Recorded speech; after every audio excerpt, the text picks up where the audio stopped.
Muy buenas noches, profesor. Mi nombre es Benjamín Martínez y voy a estar exponiendo nuestro proyecto final de física. Los integrantes de mi grupo son Guillermo Herrera, Alvin Navarro, Carolina Pardo, Juan Quintero y mi persona, Benjamín Martínez. A continuación vamos a estar viendo la ley de la gravitación universal. La ley de gravitación universal comprende la existencia de la fuerza de atracción que actúa entre dos cuerpos, cuya magnitud es proporcional al producto de las masas de cada uno, e inversamente proporcional al cuadrado de la distancia que separa sus centros de masa. La dirección de la fuerza sigue la línea que une los centros de masa. Aquí podemos observar la tabla de la ley de gravitación generada en la plataforma EducaPlus, en el cual podemos ver la tabla que muestra la fuerza versus la masa.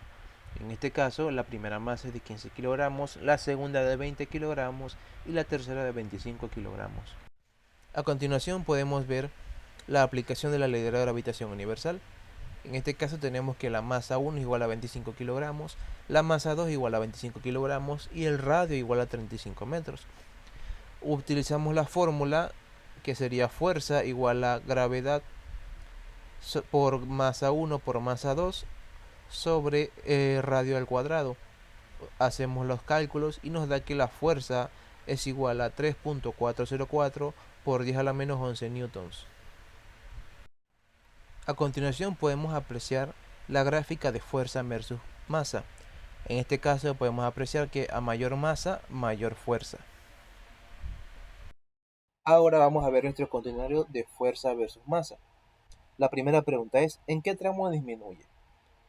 En ningún tramo de la gráfica mientras disminuye la distancia. Pregunta número 2.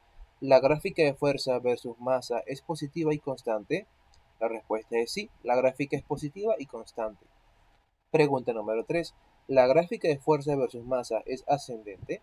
La respuesta es, la gráfica muestra que es ascendente mientras la distancia entre las dos masas sean iguales. Movimiento uniformemente acelerado. Movimiento uniformemente acelerado. Es aquel movimiento en el que la aceleración vectorial que experimenta un cuerpo permanece constante, en magnitud y dirección, en el transcurso del tiempo manteniéndose firme. El movimiento rectilíneo uniformemente acelerado es en el que la trayectoria es rectilínea, que se presenta cuando la aceleración y la velocidad inicial tienen la misma dirección. Aquí podemos observar las tablas de movimiento uniformemente acelerado generadas en EducaPlus, con una aceleración de 5 metros por segundo al cuadrado. En la tabla 1 podemos ver la rapidez versus el tiempo y en la tabla 2 la distancia versus el tiempo. A continuación podemos ver una ilustración gráfica en la que podemos observar cómo la velocidad del objeto aumenta mientras más distancia recorre. En este caso usamos de ejemplo una aceleración de 5 metros por segundo al cuadrado. Aquí podemos observar las gráficas de la rapidez versus tiempo y de distancia versus tiempo. Podemos ver que a medida que va pasando el tiempo, va aumentando la rapidez y la distancia del objeto en comparación a su estado inicial. A continuación tenemos otra tabla de movimiento uniformemente acelerado, en la cual tenemos en la tabla número 1 de rapidez versus tiempo y la tabla número 2 que compara la distancia versus el tiempo, ambas con una aceleración de 7 metros por segundo al cuadrado. A continuación podemos apreciar de manera gráfica cómo se comporta el objeto con una aceleración constante de 7 metros por segundo al cuadrado. Vemos cómo su posición y velocidad aumentan respecto al tiempo que va transcurriendo. A continuación podemos ver de manera gráfica con la plataforma GeoGebra el comportamiento del objeto con una aceleración de 7 metros por segundo al cuadrado.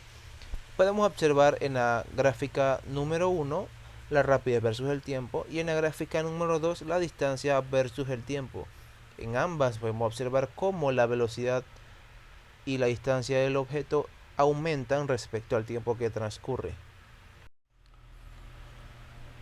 Ahora vamos a ver un pequeño cuestionamiento del movimiento uniformemente acelerado. Pregunta número 1. ¿Las gráficas son ascendentes? La respuesta es sí, son ascendentes con pendientes progresivas de manera positiva. Pregunta número 2. Menciona una característica de las gráficas de rapidez versus tiempo. Podemos notar en ambos casos que las gráficas son constantes y lineales. Pregunta número 3. Mencione una característica de la gráfica distancia versus tiempo. La respuesta es que se define por una curva. Muchísimas gracias por su tiempo.